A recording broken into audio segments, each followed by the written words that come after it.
Hello, my name is Noah Thompson, and the religion that I chose for this presentation is Taoism. And what I really want to touch on during this presentation is discovering what Taoism is and how it can be beneficial to your life, even if you don't believe in Taoism. So, introduction about the religion. It was formed around 500 BCE in the middle of China. And the religion doesn't have a single primary founder, but many people attribute that title to Lao Tzu because of how influential he was in the religion.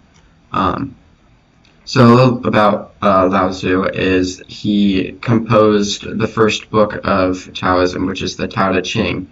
It's a short book with around 81 poems that outline Tao and emphasizing how to live in harmony with nature.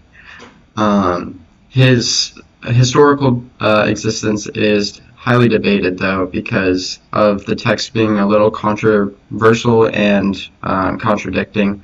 So many people think that he's more of a myth, but that's still up for debate. His ideas, though, during the time and to this day, are still highly influential, not just for the religion, but kind of like how the Bible was heavily influential in literature. It's the same for Taoism. So what is the Tao?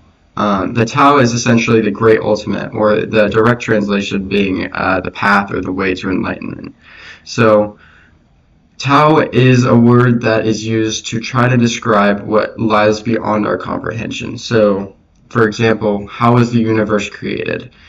We don't know. What was before the universe? We don't know. So we use the word Tao to try to describe that. The Tao is not a god or a deity, but more or less just ultimate power that is and forever will be. What Te is kind of the byproduct of Tao. So it's the finite things that we can see. The tangible universe is the byproduct of what Tao shows us. The next concept that is very important to this religion is the yin and yang. Yin and yang, I'm sure you've seen before. It's a very popular symbol, and most of the time it's not really explained what it is, except you see like a duality, right? Well, that's exactly what it is. So yin is a dark, passive, feminine, soft, or cold source, while yang is more of the light, active, masculine, and warm source. So what this symbol is trying to explain is that these two forces are interdependent rather than opposite of each other. So if we take an example of day and night, right?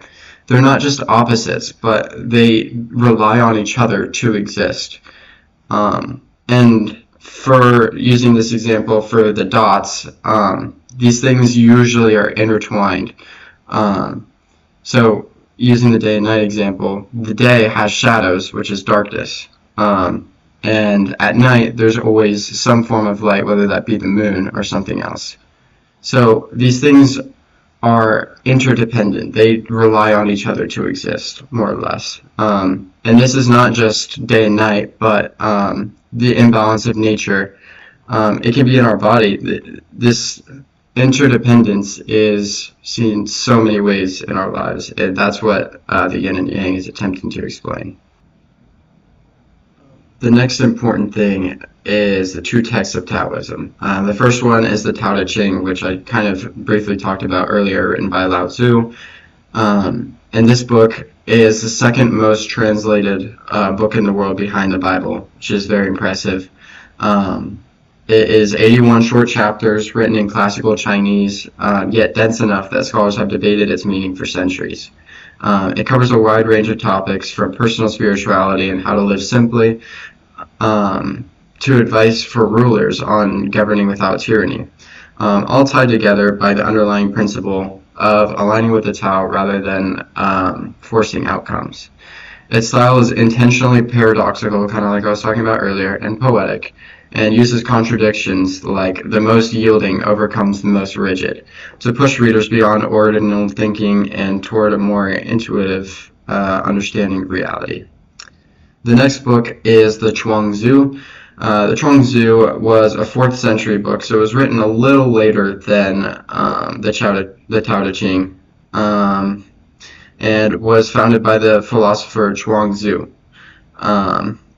This book is kind of puts the yin and yang into an encapsulation. Like, we can use weird paradoxical things to explain Taoism, but yet we can also use light humor to explain what Taoism is. So I think these two books are a perfect example of that, and I think it's really cool that even down to the text they use the yin and yang.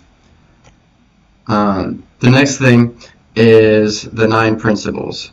The 9 principles are basically their code of conduct for the religion that if you're not reading the 2 books, this is what they follow.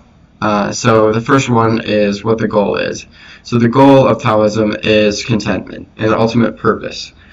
It is the only true measure of personal success, filtering out dysfunctional impulses like fame and fortune.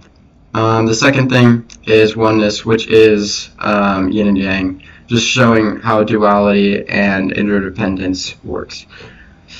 The third is manifestation. Nature is the uncorrupted model of universal truth. Man should observe nature, which is Te, rather than rely on speculation or society. The fourth is nature is unkind.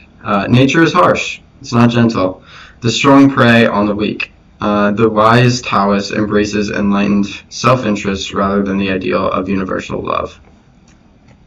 The fifth is society versus the individual. Taoism is a philosophy for the individual. Societal conventions can sacrifice personal contentment for anonymous others, which the Taoist avoids. The sixth is humanity and justice are artificial. Society's notions of humanity and justice are artificial constructs, not natural ones. It can be harmful to the individual contentment. Non-interference. Don't waste energy trying to change others or society. Let things find their natural harmony. Reserve your power for when you truly need it.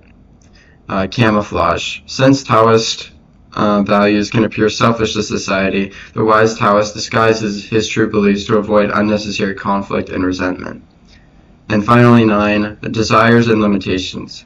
Avoid unchecked desires and unrealistic expectations. Use practical tests to stay grounded in what is actually attainable. Now, to touch on suffering. Suffering is approached in a very unique aspect, I would say. They would say that suffering is inevitable, and it's really how you approach the suffering, which is how much it will harm you. So they say that true suffering is purely subjective and psychological, and it comes from anxiety and frustration, not really the circumstance. If you accept the hardship as part of the natural order and act spontaneously, you are free from the suffering that is acting upon you. The Taoist/Taoist, they're interchangeable terms, redefines blocked. A gentleman is only in true distress when he loses the way, which is Tao, not when he loses food or comfort. So essentially it's saying that if you lose the piece of what Tao is, that's when you start suffering. Suffering is supposed to become a blessing because of how extreme it is. If you fully achieve alignment with the Tao, you will have peace, which is a very interesting view on it. I think that, you still probably will suffer if you're at full peace with it, but they believe that this is the enlightenment path, kind of like Buddhism with Siddhartha, that if you are at full peace with everything, that there is no way that you can suffer regardless of the circumstances. So, the conclusion. The Taoist understanding of suffering offers a radical reframing. Hardship is not something that happens to you, but something you recreate within yourself. By accepting difficulty as a natural part of life, no different from colder weather or changing seasons, and aligning with the way, suffering will dissolve in your life. And that is it on Taoism. Thank you so much for watching, and I really enjoyed this semester.